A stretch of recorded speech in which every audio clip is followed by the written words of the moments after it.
Hello friends, HSC tricks YouTube channel पर आप सभी को स्वागत है। दोस्तों, इस वीडियो में हम डिस्कस करेंगे मैथमेटिक्स के प्रीवियस ईयर क्वेश्चंस जो एचटेट 2018 पीआरटी के एग्जाम में पूछे गए थे। दोस्तों, अगर आप चैनल पर नए हो तो चैनल को सब्सक्राइब जरूर कर लें। और ये क्वेश्चन जो है वो जेबीटी, एचटेट और न्यू सीटी के जो कैंडिडेट हैं उनके लिए मोस्ट इंपॉर्टेंट है। तो दोस्तों, आप वीडियो को अच्छे से देखना एक बार लास्ट तक, और फिर बताना कि आपको कमेंट करके बताना है और कि आपको वीडियो कैसी लगी। अगर आपकी कोई भी क्वेरी है, कोई भी सजेशन है, एडवाइस है, तो आप कमेंट के सेक्शन में बता सकते हो।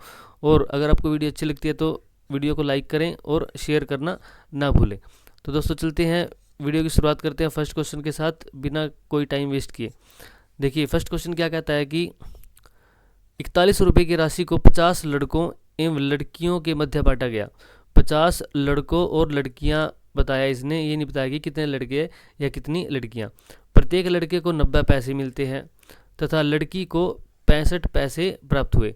लड़कों एवं लड़कियों की संख्या का अनुपात बताना है। ऐसे क्वेश्चन दोस्तों जब भी आते हैं तो आपको पहले तो देखिए, 90 पैसे 65 पैसे है तो 41 रुपये को पैसे बनाएंगे तो कितने बनेंगे, 4100 पैसे बन जाएंगे। तो दोस्तों, यहाँ पे हमारे पैसे हो गए कितने, 4100। अभी देखिए कि 50 है हमारे पास टोटल स्ट्रेंथ, ये नहीं पता लड़के कितने हैं लड़कियां कितनी हैं। हम सपोज करते हैं कि 50 के 50 जो है वो बॉयज़ हैं। क्या है, बॉयज़ है। अगर 50 के 50 बॉयज़ होते तो 90 पैसे एक लड़के को मिलते हैं, तो बॉयज़ को टोटल पैसे कितने मिलते, 9 पंजे 4500 रुपये मिलते, 4500 पैसे मिल जाते। सपोज करें कि सारी की सारी है गर्ल्स, क्या है, बॉयज़ नहीं है, सारी की सारी है गर्ल्स। अब एक लड़की को मिलते हैं 65 पैसे, तो अगर 50 की 50 लड़कियां होती तो कितने पैसे मिलते हैं टोटल, तो टोटल पैसे मिलते दोस्तों उसको 65 को 50 से मल्टीप्लाई करेंगे, पंजो पंजो 25, 2 5 के 30, 2 32, इतने पैसे मिलते। और पैसे है कितने, 4100, तो रख देंगे बीच में 4100। यहाँ पे देखिए 4500 में से 4100 माइनस करेंगे तो 400 आएगा, और 4100 में से 3200 को माइनस करेंगे तो 0 5 10 में से, और ये 8, 0 से 0 कैंसिल आउट, 5 पे जाएगा ये 17 पंजे 85 होता है, और 5 पे 8 जाएगा। 17:8 जो है दोस्तों वो आता है क्या, अब देखिए जो 17 आया ना, ये बॉय की तरफ है तो बॉयज़ का अनुपात है 17, और गर्ल की तरफ 8 है तो ये 8। तो 17 जो 8 होगा दोस्तों, इसका करेक्ट आंसर हो जाएगा। ऐसे क्वेश्चंस को दोस्तों एक नाम दिया जाता है कि मिक्सचर एंड एलिगेशन। जो वर्ड आता है ना, आपने पढ़ा होगा मिक्सचर एंड एलिगेशन, तो ये जो एलिगेशन होता है ना, एलिगेशन मेथड बोलते हैं इसको। तो इस मेथड से आप इस क्वेश्चन को कर सकते हो। और इसी मेथड से एक क्वेश्चन आता है मुर्गी और गाय वाला, कि अगर कितनी, अगर मान लीजिए 10 जानवर है, तो अगर मुर्गी है तो कितनी उसकी टांगें होंगी। ऐसे करके क्वेश्चन आता है कि इतनी टांगें हैं और इतने सिर हैं, तो उसको भी आप एलिगेशन मेथड से ही सोल्व करते हो। इस क्वेश्चन को आप कहीं से भी एक बार देख के कर लेना, इंपॉर्टेंट क्वेश्चन है, कई बार पूछा जाता है कि इतने सिर हैं और इतनी टांगें हैं, कि मुर्गी की तो 2 होती हैं, गाय की 4 होती हैं, लेकिन वो बता देता है कि इतने तो सिर हैं और टांगें इतनी हैं। फिर उसको हम एलिगेशन मेथड लगा करते हैं। कभी आएगा तो मैं उसको करवाऊँगा। नेक्स्ट क्वेश्चन देखिए, एक फल विक्रेता 5 रुपये के 6 आम की दर से कुल 600 आम खरीदता है तथा 6 रुपये के 5 आम की दर से बेच देता है। लाभ या हानि प्रतिशत पूछा है। देखिए, फल विक्रेता क्या करता है, 5 रुपये के 6 आम, वो क्या करता है, कुल 600 आम खरीदता है। आम कितने खरीदे उसने, 600, यानी कि 600 आम खरीदे। 5 रुपये के 6 है तो 600 कितने के हुए दोस्तों, 500 के हो जाएंगे। 6 की 100 से मल्टीप्लाई, 5 की 100 से मल्टीप्लाई, तो 5 रुपये के 6 है तो 500 के 600 आम हो जाएंगे। और ये क्या है दोस्तों, सीपी है, कॉस्ट प्राइस, खरीदा है उसने, तो कॉस्ट प्राइस हो जाएगा ये। फिर हम एसपी की बात करते हैं, तथा 600 रुपये के 5 आम की दर से बेच देता है, सॉरी 6 रुपये के 5 आम की दर से वो बेच देता है। तो टोटल आम कितने थे, 600 आम है, तो 600 के 600 आम उसने कितने के बेचे। यहाँ पे देखिए कितना गुना हो रहा है, 12 पंजे 60, 120 गुना हो रहा है। इसका भी 120 गुना करेंगे तो 720 हो जाएगा। यानी कि 720 रुपये के उसने क्या करा, 600 आम बेचे। यहाँ पे 500 रुपये के 600 आम खरीदे थे, यानी कि 600 आम को उसने ज़्यादा में बेच दिया 500 से। तो कितने ज़्यादा में बेचा, 220 रुपये ज़्यादा में बेच दिया उसने। अपोन में क्या आएगा, जब भी प्रॉफिट परसेंटेज निकालते हैं तो सीपी हमेशा नीचे लेते हैं, तो 500 नीचे रखेंगे और मल्टीप्लाई में 100, 2 जीरो से 2 जीरो कैंसिल आउट हो जाएगी, 5 यहाँ पे 44 आ जाएगा, 5 के 20, 5 के 20। तो 44 जो है ये क्या होगा, इसका प्रॉफिट परसेंटेज आएगी, लाभ प्रतिशत आएगा। तो दोस्तों राइट आंसर क्या हो गया, फर्स्ट। नेक्स्ट क्वेश्चन देखिए, ए तथा बी एक कार्य को 10 दिनों में पूरा करते हैं, बी तथा सी उसी कार्य को 15 दिनों में। यानी कि हम क्या लिख सकते हैं, ए प्लस बी कितने में करते हैं, 10 दिनों में। बी प्लस सी कितने दिनों में करते हैं, 15 दिनों में। और सी प्लस ए कितने दिनों में करते हैं, 20 दिनों में। हम निकालते हैं इन सभी का एलसीएम। एलसीएम कितना होगा, 20, 15 और 10 का एलसीएम 60 होता है। इनकी इफ़िशियंसी देखो, ये क्या होता है कि कितने दिनों में कार्य करते हैं, तो टोटल डेज ही इसने इतने लिए। यहाँ पे ये आ गया टोटल वर्क आ जाता है जब हम निकालते हैं एलसीएम इनका। और फिर यहाँ आती है इफ़िशियंसी, 60 को 10 से डिवाइड किया 6 इसकी इफ़िशियंसी है ए प्लस बी की। 60 को 15 से डिवाइड किया तो 4 इफ़िशियंसी है, और 20 से डिवाइड करेंगे तो 3 इफ़िशियंसी है। यानी कि ये किस किस की है, ए प्लस सी की, ये बी प्लस सी की, और ये ए प्लस बी की। तो टोटल इफ़िशियंसी कितनी हुई, 6 और 4 10 और 3 13 इफ़िशियंसी किसकी है दोस्तों, ये इन सभी की है। यानी कि ए 2 बार है, बी 2 बार है, सी 2 बार है, यानी कि 2 इंटू ए प्लस बी प्लस सी की इफ़िशियंसी है ये 13। अगर हम बात करें ए प्लस बी प्लस सी की इफ़िशियंसी क्या होगी, तो होगी 13, और ये जो 2 है ये मल्टीप्लाई में ये नीचे आ जाएगा। तो यानी कि ए प्लस बी प्लस सी की जो इफ़िशियंसी है, इफ़िशियंसी क्या होती है कि एक दिन में कितना काम करते हैं वो। अब ए प्लस बी प्लस सी की इफ़िशियंसी है 13/2। हमने इसने पूछा है कि अकेले सी कितने दिनों में पूर्ण करेगा, तो अकेले सी के लिए पूछा है तो सी की इफ़िशियंसी निकालनी पड़ेगी। तो इसमें से क्या करेंगे, जो ए प्लस बी है ना, ए प्लस बी इसकी इफ़िशियंसी को इसमें से हमने क्या करना पड़ेगा, घटाना पड़ेगा। तो ए प्लस बी की इफ़िशियंसी है 6 इफ़िशियंसी है, प्लस सी का पता नहीं 13/2, सी की इफ़िशियंसी यहाँ से निकल जाएगी 13/2 माइनस 6 आ जाएगा, ये 6 प्लस में है इधर माइनस में आ जाएगा। इम्प्लाइज करेंगे तो 2, ये 13 माइनस 1, 2 से डिवाइड करेंगे 1 को तो 2, और 6 2 जा 12, तो कितना आ गया, जो सी है उसकी इफ़िशियंसी हो जाएगी 13 माइनस 12 1/2, सी की इफ़िशियंसी 1/2। अब टोटल वर्क है हमारे पास 60, तो सी कितने दिनों में करेगा, सी के लिए जब निकालते हैं तो 60 अपॉन, और सी की इफ़िशियंसी 60 अपॉन इसकी इफ़िशियंसी 1/2 आएगा। ये क्या करेगा, ऊपर जाके मल्टीप्लाई हो जाएगा, यानी कि सी कितने दिनों में करेगा, 60 इंटू 2 120, 120 दिनों में करेगा। तो जो फर्स्ट ऑप्शन है वो करेक्ट आंसर इसका हो जाएगा। नेक्स्ट क्वेश्चन देखिए फ्रेंड्स, किसी आयताकार खेत के चारों ओर बाड़ लगाने का खर्चा 7.5 रुपये है प्रति मीटर दर से 600 रुपये हो जाता है। अच्छा, 7.5 रुपये प्रति मीटर की दर से 600 रुपये उसने खर्चा बता दिया पहले। The cost of fencing a rectangular field is ₹7.50 per metre is ₹600 if its length is 24 metre find its breadth.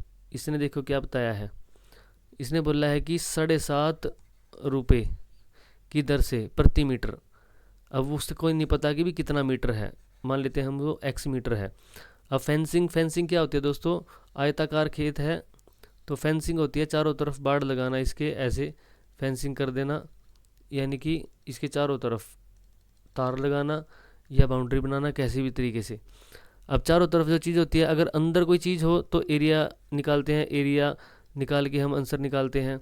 अगर चारों तरफ हो तो क्या निकालते हैं, उसका परिमाप निकालते हैं, पेरीमीटर निकालते हैं, परिमाप।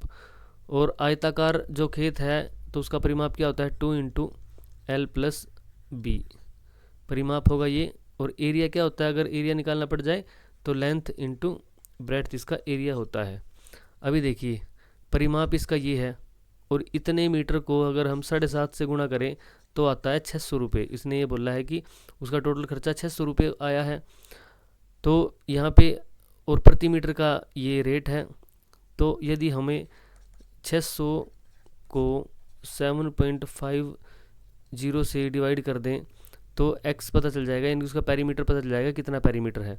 अब यहाँ पे 7.5 है, इसको हम क्या करते हैं, पॉइंट को यहाँ से हटा देते हैं, पॉइंट को यहाँ से हटा देते हैं, इसको 75 लिख देते हैं और ऊपर 100 से 10 से मल्टीप्लाई कर देते हैं वन प्लेस के लिए। तो 5 दूनी 10 हो जाएगा, 5 पे 15, 15 चौके 60, 40 दूनी 80। x जो है वो 80 आ जाता है, यानी कि x क्या है, पेरीमीटर उसका 80 है। पेरीमीटर का फार्मूला हमने ये रखा, तो ये क्या है, ये 80 है। अब 2 इंटू एल प्लस बी में इसने लंबाई दे रखी है 24 पता है हमें, प्लस बी इक्वल टू 80 है। तो 24 प्लस बी बराबर किसके होगा, 2 है मल्टीप्लाई में, यहाँ जाके डिवीज़न में हो जाएगा तो 40 हो जाएगा। और b बराबर कितना हो जाएगा, 40 माइनस 24, तो कितना हो जाएगा 16।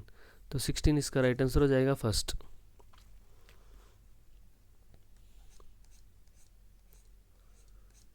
नेक्स्ट क्वेश्चन देख लेते हैं फ्रेंड्स। 212 डिग्री फ़ारेनहाइट को सेल्सियस स्केल में लिखिए। देखिए ये क्वेश्चन एक तो साइंस का भी क्वेश्चन बन जाता है और मैथमेटिक्स का भी हम इसको बोल सकते हैं, क्योंकि फॉर्मूले का भी इसमें यूज़ होता है। तो पहले तो हम साइंटिफिकली देख लेते हैं कि जो वाटर होता है वो 0 डिग्री सेल्सियस जो टेम्परेचर होता है उस पर बर्फ़ जम जाता है और 100 डिग्री सेल्सियस पर वो उबल जाता है, यानी कि बॉइलिंग पॉइंट होता है, इसका बॉइलिंग पॉइंट होता है, ये इसका फ्रीजिंग पॉइंट होता है। यदि हम फ़ारेनहाइट स्केल में की बात करें ना, तो 32 डिग्री जो होता है फ़ारेनहाइट वो उसका फ्रीजिंग पॉइंट होता है और 212 डिग्री फ़ारेनहाइट बॉइलिंग पॉइंट होता है।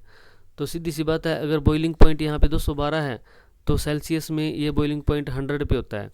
तो बॉइलिंग पॉइंट तो चेंज नहीं होता, इतने पे उबलता है, फ़ारेनहाइट में इतने पे उबलेगा, तो ये आपस में क्या होंगे, इक्वल होंगे।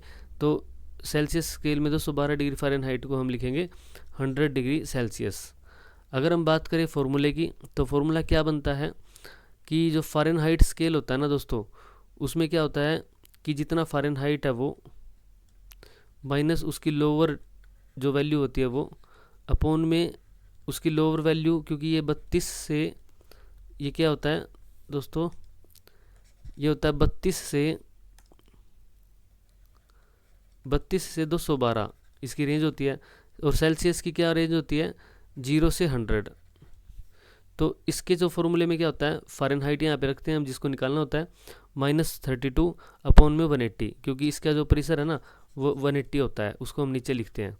सेल्सियस के क्या होता है, सेल्सियस माइनस, अब लोअर जो वैल्यू है, देखिए निम्नतम जो तापमान है जिस पर वो जो फ्रीजिंग पॉइंट होता है उसको लिखते हैं ना यहाँ पे, तो फ्रीजिंग पॉइंट को यहाँ लिखेंगे तो 0 ही आएगा सेल्सियस का, तो अपॉन में 100। तो ऐसे करके क्या करेंगे, फ़ारेनहाइट -32 अपॉन में 180 इक्वल टू सेल्सियस -0, तो सेल्सियस ही रह जाएगा अपॉन में 100। अब यहाँ पे फ़ारेनहाइट की वैल्यू अगर आप रखें 212 अपॉन में क्या आएगा, 212 -32 अपॉन में 180 इक्वल टू C/100। 212 में से 32 गए, 180 ही आएगा, तो 180/180 ये तो कट के 1 रह जाएगा, इक्वल टू C/100। जब ये 100 इस तरफ जाएगा 1 से मल्टीप्लाई होगा तो C इक्वल टू 100 ही हो जाएगा। तो ये दोस्तों फॉर्मूला है, फॉर्मूले के अकॉर्डिंग आप ऐसे कर सकते हो फॉर्मूले में लगाकर। अब तो हमें पता था कि 212 डिग्री फ़ारेनहाइट पे बॉइलिंग पॉइंट होता है, तो वाटर का बॉइलिंग पॉइंट सेल्सियस में 100 होता है, 100 लगा दिया। लेकिन यहाँ पे अगर कोई और वैल्यू होती, जैसे 212 ना देकर यहाँ पे दे देता वो 112, तो फिर आपको दिक्कत हो जाती, फिर आपको इस फॉर्मूले का यूज़ करना पड़ता। तो ये फॉर्मूला आप नोट कर सकते हो, साइंटिफिक फार्मूला है, साइंस में आप पढ़ते हैं, मैथ में नहीं पढ़ते, लेकिन आपको याद होना चाहिए, ऐसे क्वेश्चन भी कई बार पूछ लिए जाते हैं। तो दोस्तों इसी के साथ चलते हैं नेक्स्ट क्वेश्चन पे, यहाँ से मैं रफ कर देता हूँ।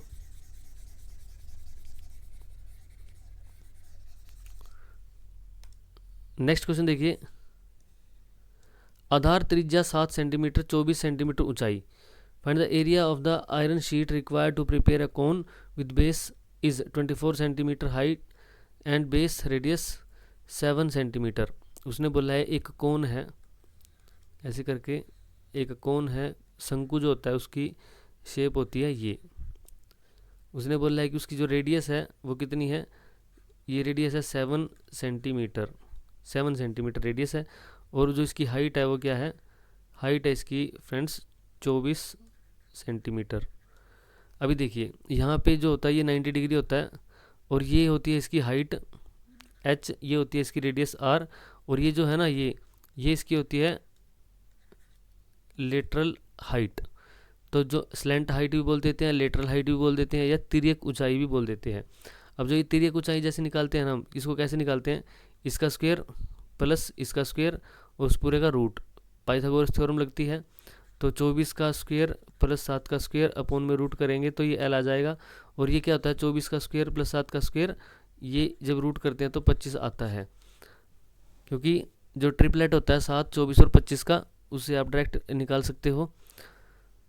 यदि इसका स्क्वायर भी करना चाहो तो आप करके देखना, 25 ही आएगा। नेक्स्ट इसके बाद हम क्या करेंगे, देखिए लेटरल हाइट का हमें पता लग गया 25। हमने पता करना है कि इसको बनाने में कितनी चादर का इस्तेमाल होगा। यदि चादर का इस्तेमाल पूछा है तो उसका वो curved surface area plus base का सरफेस एरिया पूछ रहा है, यानी कि टोटल सरफेस एरिया हमें निकालना है इसका, टोटल सरफेस एरिया।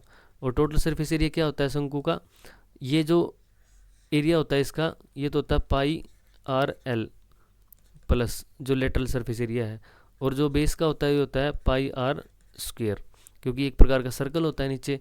तो देखिए यहाँ पे रख देते हैं पाई 22/7 मल्टीप्लाई आर रेडियस 7 है, लेटरल हाइट इसकी 25 आ गई, plus pi 22/7 into radius 7 into 7, 7 से 7 कैंसिल आउट हो गया, 22 सत्ते 154 हो जाएगा। और यहाँ पे 7 से 7 कैंसिल आउट हो गया, 25 की 22 से मल्टीप्लाई करोगे तो आप 25 दूनी 50 और 25 दूनी 50, 0 5 5 550 प्लस 154 को ऐड करोगे तो 4 5 5 10 और 704। थर्ड जो है इसका करेक्ट आंसर हो जाएगा फ्रेंड्स। नेक्स्ट क्वेश्चन देखिए 97 में क्या क्या रखा है कि निम्नलिखित का गुणनखंड कीजिए, फैक्टराइज द फॉलोइंग। फैक्टराइज करना है इसको, तो आप इसको देखिए 2 तरीक़ों से कर सकते हो। या तो आप को आना चाहिए, एक एक को करके आप क्या कीजिए, खोल के देखिए, या फिर आप दिमाग लगाइए और आप देखिए कि इसमें से कोई एक वैल्यू, जैसे +9y² ले लेते हैं हम, तो इसमें से किसमें से +9y² बन सकती है, -3y की मल्टीप्लाई जब होगी तो +9y² हमें यहाँ से मिलेगा। यहाँ पे देखिए +3y -3y, इनकी जब मल्टीप्लाई होगी तो हमें मिलेगा -9y²। जब यहाँ पे हम देखिए y तो 9 तो यहाँ पे मिलेगा नहीं, और यहाँ पे भी 9 नहीं मिलेगा। तो ये ऑप्शन से हम नेगलेक्ट करके भी हम करेक्ट कर सकते हैं क्वेश्चन को। तो क्वेश्चन को आप देखा कीजिए कि कैसे हम कर सकते हैं। हर बार ये नहीं होता कि हम लॉन्ग मेथड को ही फॉलो करें, आप ऐसे स्मार्ट टेक्निक लगा के भी क्वेश्चन को कर सकते हो। नेक्स्ट क्वेश्चन देखिए friends, the ratio of copper and zinc in an alloy is 5:3। If the weight of copper in the alloy is 30.5 grams, then find the weight of zinc in the alloy.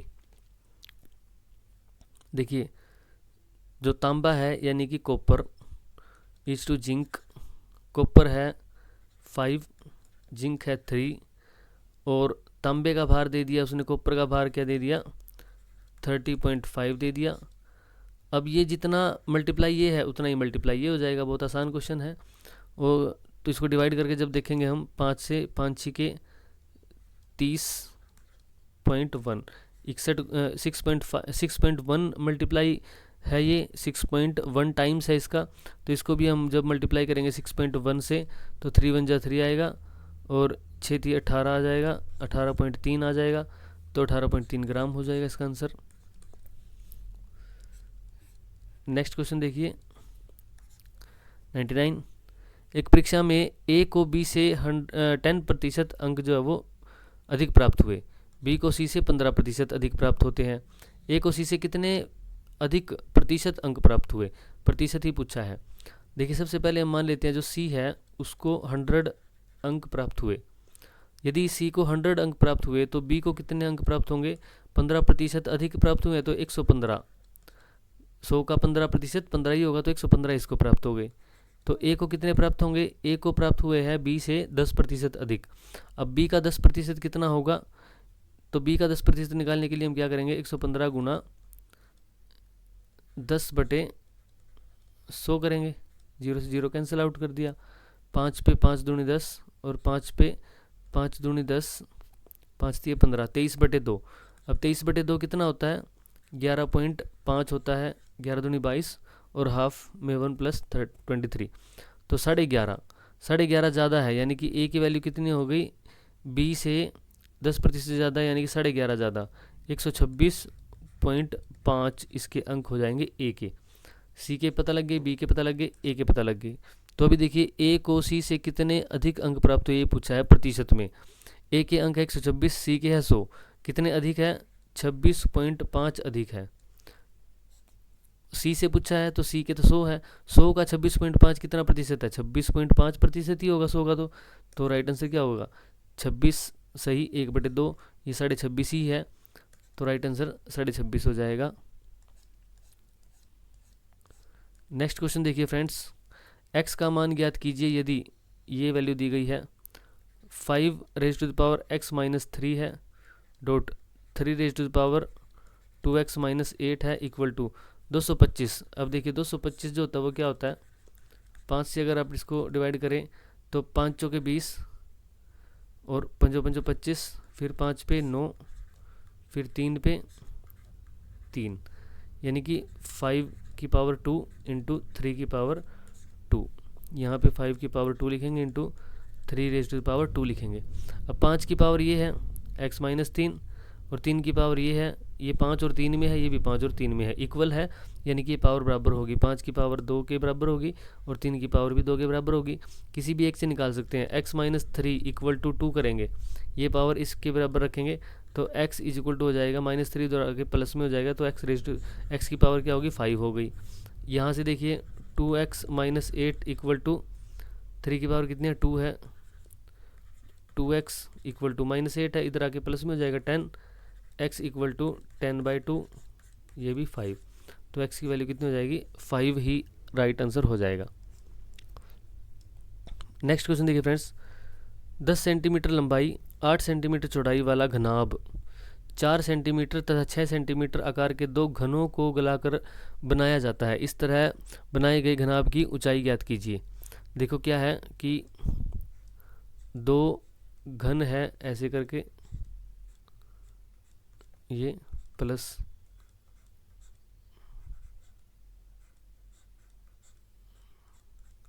ऐसे करके दो घन है, इसको इनको गलाकर एक क्या बनाया गया है, एक घनाभ बनाया गया है। घनाभ कैसा होता है, घनाभ ऐसा होता है, घन की सारी भुजाएं बराबर होती है, ए ए ए ऐसे करके, और ये होता है ए बी और एच, इसकी लंबाई चौड़ाई और ऊंचाई क्या आती है, अलग अलग होती है घनाभ की। घनाभ को इंग्लिश में बोलते हैं क्यूबॉइड और घन को बोलते हैं क्यूब। तो क्यूब और दो क्यूब को मिलाकर एक क्यूबॉइड बनाया गया है। तो अभी देखते हैं इनका क्या होगा, इसका मतलब गलाकर बनाया गया, तो वॉल्यूम की बात हो रही है, इसका वॉल्यूम प्लस इसका वॉल्यूम जो है वो इसके वॉल्यूम के बराबर होगा। तो इसका वॉल्यूम क्या होगा, देखिए 4 सेंटीमीटर वाला है जो, इसका वॉल्यूम होगा 4 × 4 × 4, यानी कि 4 चौके 16 चौके 64 सेंटीमीटर क्यूब। जिसकी भुजा है 6 सेंटीमीटर, उसका वॉल्यूम होगा 6 × 6 × 6, यानी कि 216 सेंटीमीटर क्यूब। टोटल होगा 6 और 4 10, एक 6 और एक 7 और एक 8, 280 सेंटीमीटर क्यूब इनका टोटल वॉल्यूम है। अभी ये ही वॉल्यूम जो होगा वो इसका होगा, क्योंकि इन दोनों के वॉल्यूम से मिलकर बना है, तो ये 280 इसके वॉल्यूम के बराबर होगा। अब इसका वॉल्यूम कैसे निकालेंगे, बढ़ेगा L × B × H होता है, इनका वॉल्यूम होता है A क्यूब और A क्यूब, यानी कि जो भी साइड होती है उसको क्यूब कर देते हैं। क्यूबॉइड का L × B × H होता है। L कितना है इसका, 10 सेंटीमीटर लंबाई, चौड़ाई है 8 सेंटीमीटर, हाइट का पता नहीं, टोटल इसका जो वॉल्यूम है वो 280 है। तो H कितना हो जाएगा, 280 अपॉन में 10 × 8, एक जीरो से एक जीरो कैंसिल आउट, 28/8 को डिवाइड करो, 8×3 = 24 और 8×5 = 40, 3.5 जो है वो करेक्ट आंसर हो जाएगा फ्रेंड्स। नेक्स्ट क्वेश्चन देखिए, यदि a तथा b दोनों परिमेय संख्या हैं, if both a and b are rational numbers, find the values of a and b in the following equalities. देखिए √3 - 1 अपॉन √3 + 1। सबसे पहले इसका रैशनलाइज करेंगे। रैशनलाइज कैसे करते हैं, जो नीचे वाला है निशान उसका अपोजिट निशान से हम मल्टीप्लाई करते हैं, तो √3 - 1 से मल्टीप्लाई करेंगे, √3 - 1 से मल्टीप्लाई कर दिया। इसका देखिए √3 - 1 √3 - 1 ये तो हो जाएगा √3 - 1 का होल स्क्वायर, और ये a + b और a - b यानी कि a² - b², यानी कि √3 का स्क्वायर माइनस 1 का स्क्वायर क्या हो जाएगा। देखिए इसका ऊपर खुलेगा a - b का स्क्वायर खुलेगा तो क्या होगा a², यानी कि √3 का स्क्वायर प्लस b² यानी कि 1 का स्क्वायर 1 ही आएगा, और -2ab 2 × √3 अपॉन में √3 का स्क्वायर 3 होएगा, -1 तो 2 आ जाएगा। अभी देखिए √3 का स्क्वायर जब खुलेगा तो 3 और प्लस ये 1 4 हो जाएंगे, -2√3/2 है।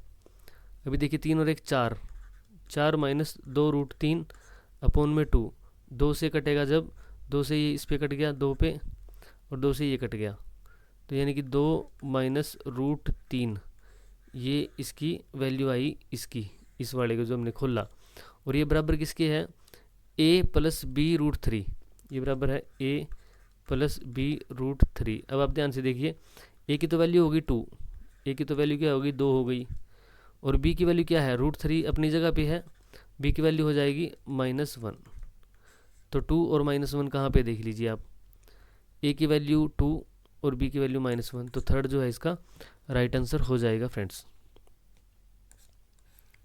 नेक्स्ट क्वेश्चन देखिए 103 का, यहाँ पे सिंप्लीफिकेशन का क्वेश्चन है। आई थिंक आप सभी इस क्वेश्चन को कर सकते हो फ्रेंड्स। यहाँ पे देखिए सबसे पहले क्या करना होता है, जो ये है ना बार, इसको सबसे पहले खोलना होता है। इसको कैसे खोल लेंगे, 1/4 - 1/6, 12 इसका एलसीएम हो जाएगा, 4 × 12 3, 12 को जब 4 से डिवाइड करें 3, -6 12 को 6 से करेंगे 2, तो 1/12 तो यहाँ से ये आ गया।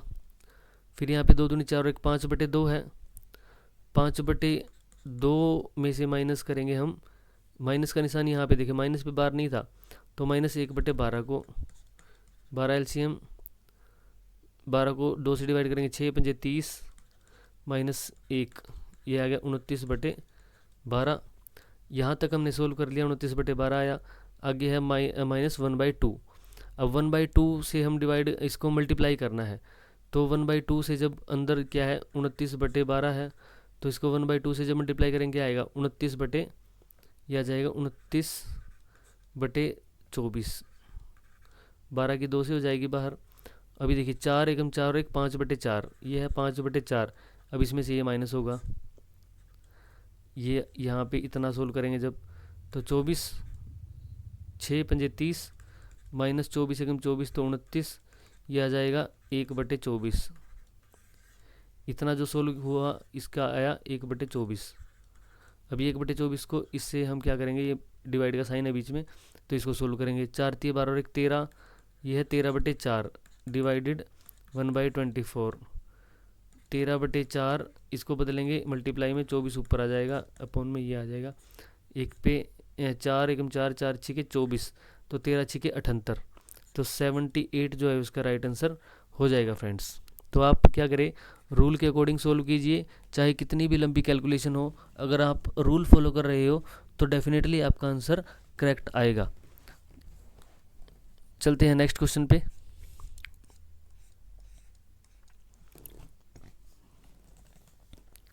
नेक्स्ट क्वेश्चन देखिए, मान ज्ञात कीजिए, फाइंड द वैल्यू ऑफ, क्या है 0.25 डिवाइडेड बाय 32। 0.25 को हम क्या लिख सकते हैं फ्रेंड्स, 25/100 लिख सकते हैं, इनटू में, अब ये 32 है, 32 यानी कि 1/32, क्योंकि हमने डिवीज़न के साइन को मल्टीप्लाई में बदल दिया। अभी देखिए इसको 25 से कम 25 चौके 100 कर सकते हैं और ये हो जाएगा 1/4 दूनी 8 और 4 तिये 12 128। अब 1/128 को हम कैसे सोल्व कर सकते हैं? एक यहाँ पे आएगा 128 यहाँ पे आएगा, देखिए पॉइंट लगेगा क्योंकि नहीं जाएगा, फिर हमने 1 0 लगाई, पॉइंट लगा के हम 1 0 लगा सकते हैं। उसके बाद फिर ये नहीं जा रहा तो हमने क्या करा, पॉइंट के बाद 1 0 और लगाई। अब ये क्या है 100 पे भी नहीं जाता, फिर हमें 1 0 और लगानी पड़ेगी और 1 0 यहाँ पे चढ़ानी पड़ेगी।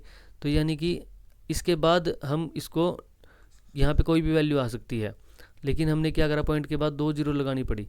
अब पॉइंट के बाद 2 0 देख लो, इसमें है नहीं, इसमें है नहीं, इसमें है नहीं, इसमें है, पॉइंट के बाद 2 0। तो दोस्तों ऐसे भी आप इन क्वेश्चन को सोल्व कर सकते हो। अगर आप ज़्यादा लंबी कैलकुलेशन करने बैठ गए, इसको पूरा ही सोल्व करने बैठ गए यहाँ तक, तो आपका टाइम वेस्ट ज़्यादा हो जाएगा। तो ऐसे ही भी आप इस छोटी छोटी टेक्निक को भी आप सीखिए। ये देखिए इसको क्या करना है, रूट है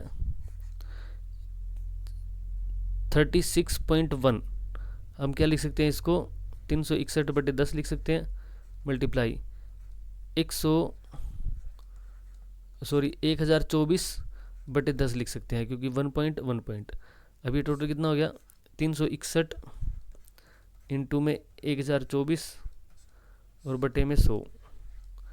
यहाँ से क्या आएगा, अभी जब इसका ये रूट कैंसिल आउट होगा, जब ये रूट से बाहर आएंगे तो 361 तो किसका रूट होता है, सॉरी 361 का रूट क्या होता है 19 होता है, मल्टीप्लाई 124 का रूट होता है 32 अपॉन में 100 का रूट होता है 10। तो दोस्तों 19 गुणा 32/10 करके आप देखना कि आपका क्या आंसर आता है और कमेंट बॉक्स में आपने बताना है कि 105 जो क्वेश्चन है 105 नंबर क्वेश्चन, उसको आपने कमेंट बॉक्स में बताना है कि सोल्व करके इसका आंसर इनमें से क्या आएगा। नेक्स्ट क्वेश्चन देखिए, x + 1/x = 6 है, तो x² + 1/x² का मान ज्ञात कीजिए। ये मैंने लास्ट वीडियो में भी कराया था कि x + 1/x = 6 है। तो क्या होता है, ऐसे में फॉर्मूला होता है कि x + 1/x = मान लीजिए ये है n। तो अगर आपसे पूछे कि x + 1/x का स्क्वायर निकालो तो ये हो जाएगा n का स्क्वायर -2। जो यहाँ पे ये वैल्यू है ना, इसका स्क्वायर करो -2 कर दो, तो अभी ये 6 है तो 6 का आप स्क्वायर करो माइनस कर दो 2, 36 - 2 हो जाएगा 34, 34 जो है इसका राइट आंसर हो जाएगा। अब नेक्स्ट क्वेश्चन देखिए, मोना's father is thrice as old as Mona. After 12 years, his age will be twice that of his daughter. Find the present age of Mona. Mona की प्रेजेंट एज बतानी है हमने, तो लेट कर लेते हैं हम क्या कि मोना की आयु कितनी है। मोना की आयु मान लेते हैं हम x है, तो मोना के जो फादर की आयु कितनी होगी फ्रेंड्स, मोना की आयु से 3 गुनी है यानी कि 3x। ये हमारी फर्स्ट जो कंडीशन है उसके अकॉर्डिंग है।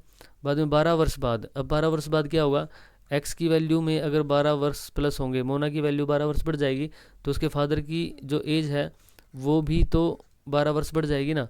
मोना की एज अगर 12 वर्ष बढ़ गई तो उसके फादर की एज भी 12 वर्ष बढ़ गई। 12 वर्ष के बाद उनमें क्या रिलेशन है कि मोना की आयु के दुगनी के बराबर है। अब मोना की आयु कौन सी होती है, ये वाली हमने मोना की आयु मान रखी है 3x, सॉरी ये वाली हमारी मोना की आयु है। तो अभी उसका अगर इनको बराबर करेंगे तो यहाँ पे 2 से मल्टीप्लाई करना पड़ेगा, यानी कि 12 वर्ष बाद मोना की आयु की डबल जो होगी वो उसके बराबर होगा उसकी फादर की आयु। इसको सोल्व करेंगे तो अंदर मल्टीप्लाई हो जाएगा 2x + 24 = 3x + 12। अब 2x इधर जाके माइनस में हो जाएगा और ये इधर जाके माइनस में हो जाएगा, क्योंकि दोनों प्लस प्लस में आपस में। तो 2x जब 3x में से माइनस होगा तो x बचेगा, और 24 में से जब 12 घटेगा तो 12 बचेगा, यानी कि x की वैल्यू कितनी है 12। x की वैल्यू है दोस्तों 12। अभी इसने क्या पूछा था कि मोना की वर्तमान आयु बतानी है। तो दोस्तों वर्तमान आयु कितनी है मोना की, सॉरी इसमें क्या पूछा है कि find the present age of Mona. तो मोना की जो प्रेजेंट एज है दोस्तों आई थिंक 12 ही आनी चाहिए, या कोई गड़बड़ कर रहे हैं हम, तो आप इस क्वेश्चन को एक बार देख लें। दोबारा देखते हैं हम इस क्वेश्चन को। Mona's father is thrice as old as Mona, let Mona's age is X. उसके फादर की एज जो होगी वो 3x है, इसकी थ्राइस होगी। आफ्टर 12 ईयर्स मोना की एज +12 हो जाएगी, उसके फादर की एज में भी 12 साल बढ़ गए, और age will be twice that of his daughter, उसकी डॉटर के डबल के बराबर है तो डबल हो गया, इक्वल टू ये हो जाएगा 2x + 12 दूनी 24 इक्वल 3x + 12। यहाँ पे ये माइनस में जाएगा और 12 इधर से माइनस में आ जाएगा, तो 3x - 2x x, 24 में से 12 गए 12, x की वैल्यू आ जाएगी दोस्तों 12। तो थर्ड ही इसका करेक्ट आंसर हो जाएगा मेरे हिसाब से। अगर कोई गड़बड़ हो रही है इसमें तो आप इसको सोल्व करके कमेंट बॉक्स में बता सकते हो, क्योंकि यहाँ पे देखिए अगर हम इसको जांच भी करें, इसकी जांच भी कर सकते हैं हम कि मोना की जो प्रेजेंट एज है 12 है, तो मोना के पिताजी की आयु मोना की आयु से 3 गुनी है, तो मोना की अगर आयु 12 वर्ष है तो उसके पिताजी की आयु हो जाएगी 36 वर्ष। फिर 12 वर्ष के बाद मोना की आयु हो गई 12 + 12 24 साल, और इसकी हो जाएगी 36 + 12 48 साल। तो ये आयु की दुगनी के बराबर है और ये डबल भी हो रहा है, 24 दूनी 48, तो करेक्ट हो जाएगा मोना की वर्तमान आयु। अगर पूछता मोना की फादर की वर्तमान आयु तो फिर हो जाती 36।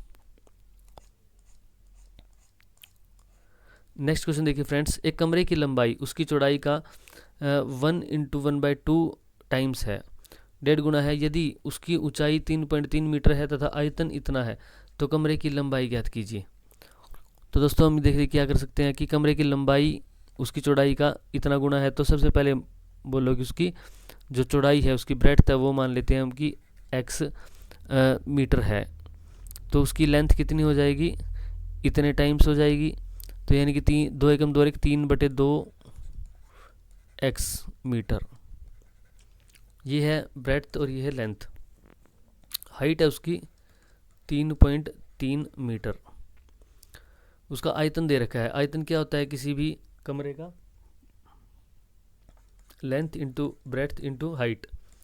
तो यहाँ पे देखिए length into breadth into height ये दे रखा है 123 सही 3/4। इसको सोल्व करेंगे तो कितना आएगा, 123 सही 3/4 को जब हम सोल्व करेंगे तो कितना आता है दोस्तों, 495/4, क्योंकि इसको जब मल्टीप्लाई करेंगे 123 को 4 से तो 492 + 3 करेंगे फिर 495/4, ये है 495/4।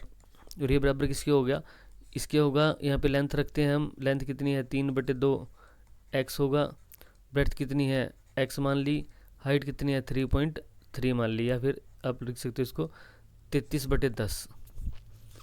अभी देखिए x × x x का स्क्वायर इधर छोड़ देते हैं, बाकी क्या होगा 495/4 मल्टीप्लाई में जो नीचे है 10 ये ऊपर चला गया, जो ऊपर 33 है वो नीचे आ जाएगा, नीचे 2 है ये ऊपर चला जाएगा, ऊपर 3 है ये नीचे आ जाएगा, इधर ओनली x² बच गया। अब आप इन्हें इसको कैंसिल आउट कर देना है, 2 पे करेंगे 2 पे जाएगा, 2 पे करेंगे कैंसिल आउट 5 पे जाएगा। फिर देखिए 3 पे करके देख लेते हैं। अभी ये अगर आपको पता करना है कि 3 पे डिवाइड होगा नहीं होगा तो इनको जोड़ के देखिए, 9 और 4 13, 13 और 5 18, इनकी डिजिट का सम 18 यानी कि 3 से डिवाइड होता है ना, तो ये भी 3 से डिवाइड हो जाएगा। तो 3 से डिवाइड आप कर सकते हो, 3 एकम 3 आ जाएगा, 3 6 18, 3 5 15, और 33 पे करेंगे तो फिर ये कितने पे जाएगा, फिर 5 पे चला जाएगा, क्योंकि 3 5 15 और 1 हासिल हो जाएगा, 3 5 15 1 16। तो x का स्क्वायर कितना आ जाएगा फ्रेंड्स, यहाँ पे आ गया था 5 और ये 5, तो 5 5 जा 25। और इसमें देख सकते हो कोई वैल्यू दिख रही है, 2 कैंसिल आउट हो गया, 33 हो गया, 3 हो गया, ये कैंसिल आउट हो चुके हैं, 2 10 और 495 ये भी सारा कैंसिल आउट हो चुका है। तो x स्क्वायर हो गया हमारे लिए 25। x = √25 करेंगे तो x की वैल्यू आनी चाहिए 5 आई थिंक, लेकिन यहाँ पे ऑप्शन में 5 है नहीं है, तो इसको हम दोस्तों क्वेश्चन को एक बार दोबारा करके देखना पड़ेगा।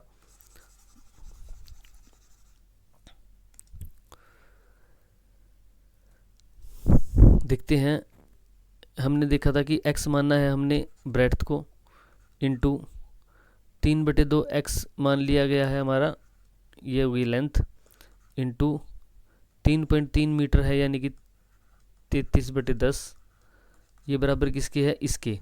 अब ये वैल्यू देखते हैं एक बार मल्टीप्लाई करके, 4 3 12, 1 4 दूनी 8 1 9, 4 एकम 4, 492 आ गया था, और प्लस 3 करेंगे तो 495, 495 के अपोन में, हाँ ये अपोन में 4 था भाई, ये हमने यहाँ पे, हाँ अपोन में 4 है ना, 495/4। तो देखिए x को हम यहीं छोड़ लेते हैं, ये क्या है 3/2 x है ना, 3/2 x है, तो x इंटू एक्स, एक्स का स्क्वायर तो यहाँ पे होगा ही 495/4 होगा, मल्टीप्लाई में ऊपर 10 जाएगा, अपोन में 33, 2 जाएगा, अपोन में 3 आएगा। अभी देखिए कहाँ पे कुछ गलती हो सकती है हमसे, 2 पे यहाँ पे कैंसिल आउट किया, 2 पे 2 दूनी 4, 2 पे फिर यहाँ पे किया 5, 3 पे हमने किया यहाँ पे 3 एकम 3, 3 छिके 18, 3 पंजे 15, और 33 पे भी दोस्तों यहाँ पे सीधा सीधा 5 पे ही जाता है, तो x का स्क्वायर इक्वल टू 25, और x बराबर है 5, तो कमरे की लंबाई, हाँ इसमें x की वैल्यू तो दोस्तों 5 तो आ गई, हम देख रहे हैं कि x की वैल्यू 5, इसमें ऑप्शन में 5 देख रहे थे, लेकिन 5 देखने की बजाय हमें दोस्तों क्या देखना है, हमें तो लेंथ पूछी है ना, और लेंथ क्या है, x तो वैल्यू है ब्रेड्थ की, चौड़ाई की वैल्यू है, हमने माना था चौड़ाई x को, अब लंबाई जो है वो x इंटू 3/2 है, तो लंबाई क्या होगी दोस्तों, लंबाई होगी 3/2 गुणा में 5 जब करेंगे, तो 5 3 15, और 15/2, तो 15/2 कितना आएगा, 7.5 मीटर आ जाएगा दोस्तों। ये मैं क्या सोच गया था कि जो x आ रहा है ना, ये x ही लंबाई है, लेकिन x तो चौड़ाई है। तो ऐसी गलती दोस्तों कई बार एग्जाम में भी हो जाती है, हम देखते हैं कि हमारा तो आंसर ही गलत आ रहा है, लेकिन हमें एक बार स्टेटमेंट ध्यान से पढ़ लेनी चाहिए।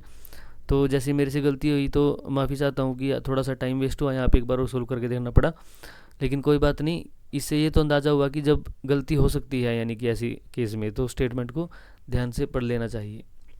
नेक्स्ट क्वेश्चन देखिए, यदि x = 1 है, y = 2 है, समीकरण इतने में का हल हो तो a का मान ज्ञात कीजिए। अब ये समीकरण है a² x प्लस ay = 3। अभी x की वैल्यू है 1, यानी कि a² into 1 plus a into y की वैल्यू है 2 = 3, a² प्लस 2a = 3, ये है फ्रेंड्स। अब इसमें पूछा कि a का मान ज्ञात कीजिए। a का मान क्या हो सकता है, देखिए यदि यहाँ पे हम 1 रखें तो a² 1 का स्क्वायर 1 ही होगा, प्लस 2 इंटू 1 2 ही होगा, = 3, यानी कि 3 = 3 हो गया, सेटिस्फाई हो रहा है, तो यानी कि a की वैल्यू तो 1 होगी, a की वैल्यू 1 होगी, यानी कि a की वैल्यू यहाँ पे -3 है, ये गलत हो जाएगा, ये गलत हो जाएगा। अभी देखिए इसमें से अगर आप 2 रख के देखो तो 2 दूनी 4 और 2 दूनी 4, 4 4 8 बराबर होगा, नहीं होगा, तो ये भी ऑप्शन गया, करेक्ट आंसर हो जाएगा पहला। वेरिफिकेशन के लिए -3 आप रख के देख सकते हो, -3 का स्क्वायर क्या होगा, -3 का स्क्वायर 9 होता है, और प्लस 2 इंटू -3, 9 -3 की मल्टीप्लाई होगा -6 आएगा, प्लस माइनस माइनस, और 9 में से 6 गई 3 आएगा, तो ये 3 आ रहा बराबर है, तो first option is correct. Next question देखिए, एक समचतुर्भुज के विकर्णों की माप 16 सेंटीमीटर है तथा विकर्णों की माप 16 सेंटीमीटर तथा 30 सेंटीमीटर है, डायगोनल साइज के रोम्बस क्या होता है, रोम्बस होता है ऐसे करके जिसकी चारों भुजाएं तो बराबर होती हैं, लेकिन ये कंपलसरी नहीं है कि उसके डायगोनल बराबर हो, जबकि क्या होता है, जो हमारे पास स्क्वायर होता है ना, स्क्वायर के डायगोनल क्या होते हैं, इक्वल होते हैं, इसके डायगोनल इक्वल नहीं होते, एक डायगोनल इसका छोटा होता है, एक डायगोनल बड़ा होता है, जबकि साइड्स बराबर होती है। तो अब इसमें दोनों डायगोनल दिए हुए हैं 16 सेंटीमीटर और 30 सेंटीमीटर। मान लेते हैं ये बड़े वाला डायगोनल है 30, तो यदि ये 30 है तो इसका जो आधा यहाँ तक कितना होगा, 15 होगा, और मान लीजिए 16 सेंटीमीटर जो है ये छोटे वाला डायगोनल है, ये पूरा 16 है, तो इसका आधा कितना होगा, 8 सेंटीमीटर होगा। डायगोनल्स ये क्या करते हैं, बाइसेक्ट करते हैं एक दूसरे को, स्क्वायर में भी रोम्बस में भी। अभी ये 15 है और ये 8 है, तो ये कितना होगा फ्रेंड्स, ये होगा 17, क्योंकि 8, 15 और 17 का क्या होता है, ट्रिपलेट होता है। इसको आप स्क्वायर, इसमें पाइथागोरस थ्योरम भी लगाओगे तो 15 का स्क्वायर प्लस 18 का स्क्वायर उसकी रूट करोगे तो 17 ही आएगा। तो इसका परिमाप ज्ञात करना है। पेरीमीटर क्या होता है कि बाउंड्रीज का सम होता है, और एक भुजा इसकी 17 की है तो बाकी की चारों भुजा होगा, सम कितना होगा, 17 गुणा 4, 17 चौके 68 हो जाएगा। तो 68 सेंटीमीटर इसका करेक्ट आंसर हो जाएगा, थर्ड। अब नेक्स्ट क्वेश्चन देखिए, 140 मीटर लंबी दीवार को 36 आदमी 21 दिन में बना लेते हैं। इसी तरह की 50 मीटर लंबी दीवार को 15 आदमी कितने दिनों में बनाएंगे। ये क्वेश्चन है दोस्तों MDH फॉर्मूले का। MDH फॉर्मूला आपने सुना होगा। क्या फॉर्मूला होता है, मैन इंटू कितने दिनों में, डेज कितने घंटों में, अपॉन में वर्क डन, कौन से वाला, यही वाला, equal to M2 D2 H2 upon W2। अभी देखिए, यदि आपको कई जगह ये फॉर्मूला लिखने को ऐसे मिल सकता है कि M into D into H, M1 D1 H1, M1 D1 H1 into ये W2 है ना, इधर जाके मल्टीप्लाई में होगा तो W2 इधर लिखा सकते हैं, बराबर होगा किसके, M2 D2 H2 W1, यानी कि M1 D1 H1 होता है, W2 होता है, M2 D2 H2 होता है, W1 होता है। अगर अपॉन में लिखेंगे तो M1 D1 H1 अपॉन में W1, फिर ये 1 1 वाले एक तरफ हो जाएंगे, M2 D2 H2 अपॉन में W2। अभी देखिए 140 मीटर लंबी दीवार है, काम जो है वो हम यहाँ पे रखेंगे नीचे। 140 मीटर की दीवार बनानी है, काम है, 36 आदमी मैन दिए हुए हैं। अब ऐसा नहीं है कि सारी वैल्यू देनी ज़रूरी है, अगर 2 वैल्यू दे रखी है तो उसको रखेंगे, बाकी की ज़रूरत नहीं है। 36 आदमी है, 21 दिन में बना लेते हैं, इंटू 21 दिन में बना लेते हैं।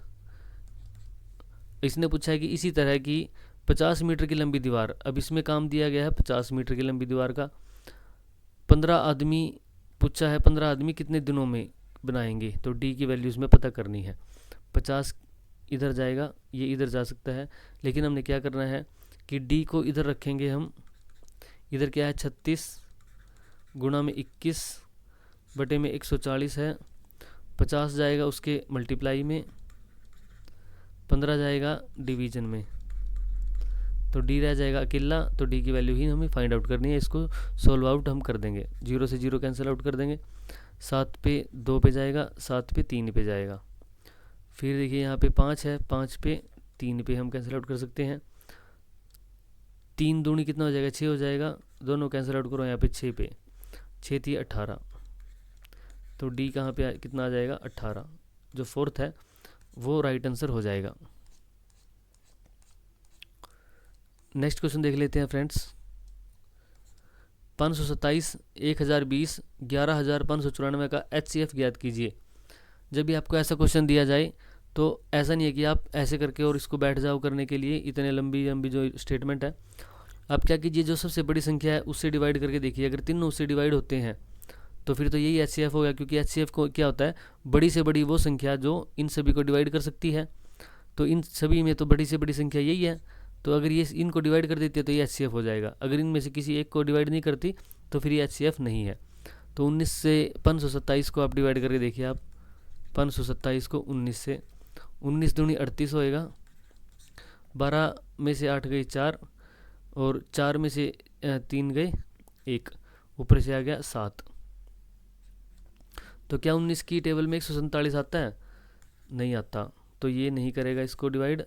17 से करके देख लो आप, 17 से 527 को डिवाइड करो तो 17 दूनी 34, 17 थी 51, 51 में से 1 बचेगा, 52 में से 51 जाएगा 1 बचेगा, और ऊपर 7 आएगा फिर 17, तो ये कैंसिल आउट हो जाएगा। फिर 1020 को आप ऐसे ही करके देख सकते हो, 17 से, 17 छिके 102 होता है, ये कैंसिल आउट हो जाएगा। फिर देखिए आप 11594 को करके देख ली 17 से, तो ये भी 17 से डिवाइड पूरी तरह हो जाएगा। तो दोस्तों ऑप्शन थर्ड है वो करेक्ट आंसर आता है। नेक्स्ट क्वेश्चन देखिए, एक दुकान में 3 घड़ियां हैं जो क्रमशः 15, 20 तथा 30 मिनट के अंतराल पर झंकार करती है। ये तीनों घड़ियां सुबह 10 बजे एक साथ झंकार करती है। 10 बजे वो एक साथ झंकार करना शुरू किया, तो ऐसे क्वेश्चन में जब भी आपके पास ऐसा क्वेश्चन आए घड़ी वाला, तो आपको निकालना होता है एलसीएम। एलसीएम निकालिए आप किसका, 15, 20 और 30 का। आपने एलसीएम निकालना है 15, 20 और 30 का। तो वैसे तो आप पता ही है आपको कि 60 ही इनका एलसीएम आएगा, लेकिन करके देख लेते हैं। 5 पे 5 3 15, 5 चौके 20, 5 छके 30, 3 ही पे जाएगा, 3 एकम 3, 4 ऐसे ऐसे 2 पे जाएगा, 1 2 1, 5 3 15 दूनी 30 दूनी 60, एलसीएम आ गया इसका 60। अब 60 एलसीएम का मतलब है ये मिनट है, तो ये एलसीएम भी मिनट में आएगा। अब 60 मिनट का मतलब है 1 घंटा, यानी कि 1 घंटे के बाद वो झंकार करेगी एक साथ। तो 10 बजे हुए हैं, एक घंटे बाद कितने बजेंगे, 11 बज जाएंगे सुबह के, क्योंकि सुबह के 10 बजे थे। ये भी आप ध्यान से देखो क्वेश्चन में, ये सुबह के 10 बजे हैं, 1 घंटे बाद सुबह के 11 बजेंगे। कहीं शाम के 11 अगर ऑप्शन में होगा आप उस पर भी करेक्ट कर सकते हो, लेकिन वो गलत हो जाएगा। नेक्स्ट क्वेश्चन देखिए, एक दुकानदार 18 रुपये प्रति दर्जन की दर से पेंसिल खरीदता है तथा इन्हें 20% लाभ की दर से बेच देता है, तो पेंसिल का विक्रय मूल्य ज्ञात कीजिए पूछा है। तो देखिए 18 रुपये प्रति दर्जन की दर से पेंसिल खरीदता है, तो यदि 18 रुपये की 12 पेंसिल है तो एक पेंसिल का मूल्य ज्ञात करो आप। तो 18 रुपये की 12 पेंसिल है, तो एक पेंसिल का 6 दूनी 12, 6 3 18, यानी कि 3/2 जो है वो एक पेंसिल का सीपी है। अब उसको लाभ होता है 20%। यदि सीपी दे रखा है 3/2, एसपी निकालना है और लाभ प्रतिशत दे रखा है, तो उसको हम कैसे निकालते हैं, सीपी जो होता है ना उसका मल्टीप्लाई कर देते हैं 100 प्लस जितना प्रॉफिट परसेंटेज है और अपॉन में 100 कर देते हैं। तो ये क्या आ जाता है दोस्तों, ये एसपी बन जाता है। तो हम एसपी निकाल लेंगे, 3/2 है, मल्टीप्लाई करेंगे हम 100 में 20 जोड़ दिया तो 120 हो जाएगा और अपॉन में 100। 1 0 से 1 0 कैंसिल आउट, 2 छीके 2 पंजे, यहाँ से 2 पे जाएगा 3 पे, 3 3 9, 9/5। अब 9/5 को आप क्या करो, सोल्व करो, 5 एकम 5 पॉइंट लग जाएगा 0 0, सॉरी यहाँ पे 4 आएगा, ऊपर से आई 0, 5 8 40, तो 1.80 जो है इसका करेक्ट आंसर हो जाएगा।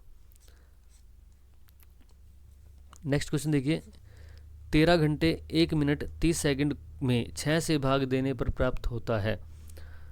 तो दोस्तों ऐसे क्वेश्चन जो होते हैं ये आप कई बार इतनी प्रैक्टिस नहीं करते, क्योंकि आमतौर पर ये क्वेश्चन आपको बुक में नहीं मिलते। लेकिन ऐसे क्वेश्चंस की दोस्तों प्रैक्टिस करने के बजाय आप अगर वहाँ पे प्रेजेंस ऑफ माइंड पे ज़्यादा ध्यान दो तो ऐसे क्वेश्चन जल्दी हो सकते हैं। अब देखिए आप यदि यहाँ पे बैठ गए कि 13 घंटे में कितने मिनट होते हैं, उसमें कितने सेकंड होती है, उसको अगर आप 6 से डिवाइड करोगे और फिर दोबारा उनको घंटों में और मिनटों में बदलोगे तो ज़्यादा समय आप लगा दोगे। आप इसको क्या करें कि 13 घंटे हैं, अब 13 घंटे तो 6 से डिवाइड होने से रहे, तो आप इनको 13 घंटों को लिख दो आप 12 + 1, 12 घंटे प्लस 1 घंटा, और 1 घंटे को आप क्या लिख सकते हो, 60 मिनट लिख सकते हो। और आगे क्या है, 13 घंटे 1 मिनट 30 सेकंड, 1 मिनट और 30 सेकंड को आप लिख सकते हो 90 सेकंड। अब जब आप इनको 6 से डिवाइड करोगे दोस्तों, तो 6 पे ये तो गया 2 पे, ये गया 10 पे और ये गया 15 पे, यानी कि 2 घंटे 10 मिनट और 15 सेकंड इसका राइट आंसर हो जाएगा। 2 घंटे 10 मिनट और 15 सेकंड। नेक्स्ट क्वेश्चन देखिए, समबाहु त्रिभुज का क्षेत्रफल, the area of an equilateral triangle. Equilateral triangle का एरिया मैंने 2 वीडियोज़ में मैं बता चुका हूँ कि √3/4a² ये इक्विलेटरल ट्रायंगल का एरिया होता है, और √3/2a जो होता है ये इसकी हाइट होती है। तो आप इसको बड़े ध्यान से देखना कि यहाँ पे जब 2 से मल्टीप्लाई हो जाए और ऊपर स्क्वायर आ जाए तो एरिया हो जाएगा, और जबकि ये क्या होती है दोस्तों, इसकी हाइट होती है। इक्विलेटरल जो ट्रायंगल होता है ना, एरिया होता है ये, और हाइट इसकी ये जो वाली होती है ना, ये हाइट इसकी होती है, ऐसे निकालते हैं। नेक्स्ट क्वेश्चन देखिए, राजू ने 2 पंखों को बेचा जिसमें से प्रत्येक पंखे का मूल्य 990 रुपये है। एक पंखे को बेचने पर 10% का लाभ तथा अन्य पंखे को बेचने पर उसे 10% की हानि होती है। तो दोस्तों जब भी हम ऐसे क्वेश्चन देखते हैं कि दोनों को एक ही प्राइस पर बेच दिया और एक पर उतना ही लाभ होता है और उतने ही प्रतिशत हानि होती है दूसरे पर, तो ऐसा मैंने लास्ट वीडियो में भी ये क्वेश्चन कराया था कि जब आपको x ही प्रतिशत की हानि होती है और x ही प्रतिशत का लाभ होता है तो आपके लिए फॉर्मूला क्या होता है, x का स्क्वायर अपॉन में 100। तो अभी x कितना है, 100 है, 100 का स्क्वायर सॉरी x कितना है, 10 है, 10% लाभ 10% हानि, तो 10 का स्क्वायर करेंगे 100 आएगा, अपॉन में उसके 100 है ही है तो कैंसिल आउट हो जाएगा, आ जाएगा 1। और ऐसे केस में हमेशा हानि होती है, हमेशा क्या होती है, हानि। तो 1% की हानि हो जाएगी दोस्तों, फर्स्ट जो ऑप्शन है वो करेक्ट हो जाएगा। लास्ट वीडियो में बताया, फिर से मैं बता देता हूँ कि जब भी ऐसा क्वेश्चन आए कि एक ही प्राइस पर उसने बेचा दोनों पंखों को और एक में उतने ही x% की उसको हानि हुई और दूसरे में x% का लाभ हुआ, तो ऐसे केस में जो नेट उसको लाभ या हानि होगी ना दोस्तों, वो होगी उसकी हानि, लॉस ही होगा उसको। हर केस में क्या होगा, लॉस होगा। हर क्वेश्चन का आंसर आपको लॉस में ही देना है। और लॉस कितना होगा, होगा x²/100। तो x²/100 क्या, तो 1 आया और लॉस उसको होगा ही, तो 1% का लॉस उसको हो जाएगा। नेक्स्ट क्वेश्चन देखिए फ्रेंड्स, 120 मीटर लंबी ट्रेन की गति 50 किलोमीटर प्रति घंटा है। इस ट्रेन को 600 मीटर लंबे प्लेटफॉर्म से गुजरने में कितना समय लगेगा। अब 600 मीटर तो लंबा प्लेटफॉर्म है, 600 मीटर लंबा, और 120 मीटर जो है उसकी ट्रेन की लंबाई है। 120 मीटर क्या है दोस्तों, ट्रेन की लंबाई है 120 मीटर। टोटल लंबाई कितनी हो गई, 720, क्योंकि जब ट्रेन यहाँ से गुजरकर यहाँ पे आ जाएगी, इसके आगे निकल जाएगी इससे, तो तब माना जाएगा कि ट्रेन ने इसको क्रॉस किया है। तो टोटल लेंथ कितनी होगी, 720 मीटर। अभी देखिए हमने निकालना है समय। तो फॉर्मूला क्या होता है कि चाल बराबर है दूरी बटे में समय। अब समय कैसे निकालेंगे, समय को अगर इधर लेके जाएंगे तो जो दूरी है, दूरी के बटे में अगर चाल कर देंगे तो समय आ जाएगा। अब दूरी है 720 मीटर, इसके बटे में हमने चाल करनी है। अब चाल जो है वो 50 किलोमीटर प्रति घंटे में दे रखी है, इसको मीटर प्रति सेकंड में बनाएंगे तो 5/18 से मल्टीप्लाई करेंगे। अभी आ जाएगा 2 पे 9 और 2 पे 25, 25 पंजे 125, 125/9 करेंगे तो 125 नीचे आएगा और 9 चला जाएगा ऊपर। अभी आपने इसको सोल्व करके बताना है कि इनमें से कौन सा आंसर इसका करेक्ट होगा।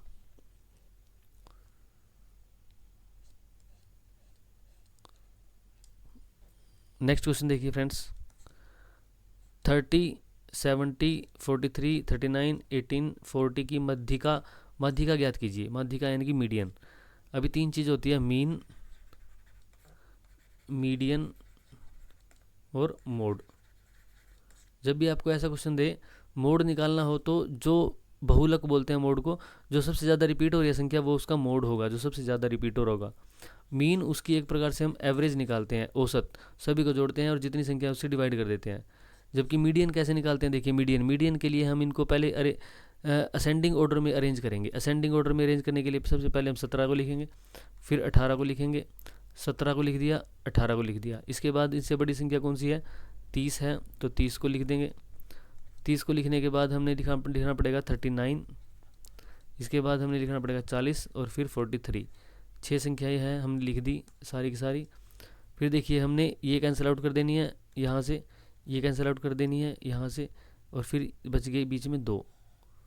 यदि आपके पास होती ये संख्याएँ 7, 5 या ओड नंबर में होती तो बीच में एक संख्या बचती, कैंसिल आउट करते करते वो आपका क्या हो जाता, माध्यिका हो जाती। लेकिन अब जब बचती है बीच में 2, तो उसमें क्या करते हैं हम 30 + 39 इन दोनों को जोड़ लेंगे, 2 से डिवाइड कर देंगे। और आप हमेशा देखिए कि ये जो है इसकी एवरेज नहीं है, ये इनकी मीन नहीं निकलता। ये मीडियन निकालने का फॉर्मूला होता है कि जो अगर 2 संख्याएँ बच जाती है तो उनको प्लस करके बाई 2 कर देंगे। अदरवाइज़ 2 नहीं बचती है, मान लीजिए ये होता है यहाँ पे एक और होता, कोई 50 होता, उसको हम कैंसिल आउट करते जाते, 3 इधर से कैंसिल आउट हो जाती, 3 इधर से कैंसिल आउट हो जाती, तो बीच में जो बचती वो उसका मीडियन होता। लेकिन अभी क्या है 6, 3 इधर हो गई, 3 इधर हो गई, तो बीच की जो 2 होती है ना उनको प्लस करके बाई 2 कर देंगे। तो ऐसे में देखिए यहाँ पे 9 आएगा लास्ट में इसमें, और 3 और 3 6 होगा, तो 68, 69/2 करेंगे तो 34.5 आएगा इसका राइट आंसर। नेक्स्ट क्वेश्चन देखिए फ्रेंड्स, 12 मीटर ऊंचाई तथा 3.5 मीटर त्रिज्या वाले खुले बेलनाकार टैंक को बनाने के लिए कितने क्षेत्रफल वाली धातु की चद्दर की आवश्यकता है। इसने बोला है कि खुला बेलनाकार टैंक। अब खुला बेलनाकार टैंक क्या होता है, टैंक पूछा है तो बेलनाकार टैंक होता है दोस्तों कुछ ऐसा। अब ये क्या है दोस्तों, ऊपर से खुला हुआ है। अगर ये ऊपर से खुला हुआ है तो यानी कि ऊपर तो उसको चद्दर की आवश्यकता नहीं होगी बनाने के लिए, ऊपर तो खुला है। एरिया निकालना है हमें उसका, एक तो कर्व्ड सरफेस एरिया ये होता है 2πr/h। एक निकालना है हमें बेस का, तो ये होता है πr², ये होता है, ये निकालना होता है क्योंकि ये ऊपर से खुला हुआ है। तो दोस्तों देखिए 2 into pi 22/7 into r radius कितनी है 35/10 लिख लेंगे हम 3.5 को, इंटू में हाइट कितनी है 12 प्लस 22/7 गुणा रेडियस कितनी है 35/10 गुणा 35/10।